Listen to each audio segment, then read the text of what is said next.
အခုကတော့လူသားတွေကြောင့်ဖြစ်ပေါ်လာနိုင်တဲ့ကမ္ဘာပြတ်ကိန်းတွေကိုဆက်ပြီးပြပြပေးသွားမှာပဲဖြစ်ပါတယ်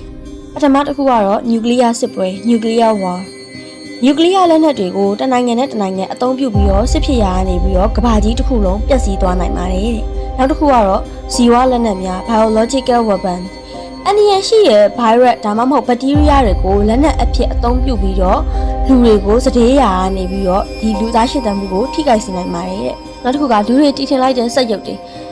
artificial intelligence ပေါ့နော်လူတွေရဲ့ထိန်းချုပ်မှုအောက်ကနေပြီးတော့ဒီစက်ရုပ်တွေကအသိဉာဏ်အရင်မြင့်မားလာတဲ့အခါမှာလွတ်သွားပြီးတော့ဒီစက်ရုပ်တွေကပဲလူသားတွေကိုဖျက်ဆီးနိုင်ပါတယ်တဲ့ဒါရင်ကြောင့်ပဲကမ္ဘာပြတ်ကိန်းဖြစ်လာနိုင်ပါတယ်တဲ့ပြီးတော့ပတ်ဝန်းကျင်ပျက်စီးခြင်း environmental destruction လူသားတွေရဲ့လှုပ်ဆောင်မှုတွေကြောင့်သဘာဝပတ်ဝန်းကျင်ကပျက်စီးပြီးတော့လူသားတွေရဲ့ရှင်သန်မှုကိုထိခိုက်စေနိုင်တဲ့အတွက်ကြောင့်မို့လို့ကမ္ဘာပြတ်နိုင်ပါတယ်တဲ့ဆက်ပြီးတော့အာကာသတွေကဘလို့အန္တရာယ်တွေကြောင့်ကမ္ဘာကြီးပျက်စီးနိုင်လဲဆိုတော့ကိုပြပြပေးသွားပါမယ်ပထမဆုံးတစ်ခုကတော့နေရောင်ခြည်မှုန်တိုင်းတွေ solar flares ပေါ့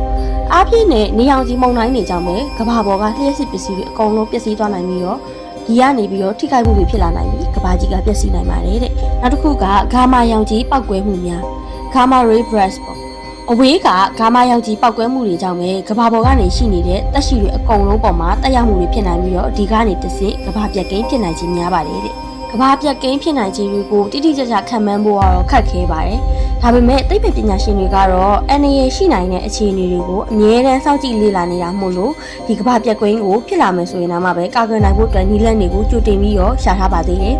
အဲ့တော့ဒီဘလို့နည်းလမ်းတွေကကမ္ဘာပြတ်ကိန်းကိုကာကွယ်နိုင်လဲဆိုတာကိုနောက်ဗီဒီယိုထဲမှာထပ်ပြောပြပေးသွားပါမယ်See you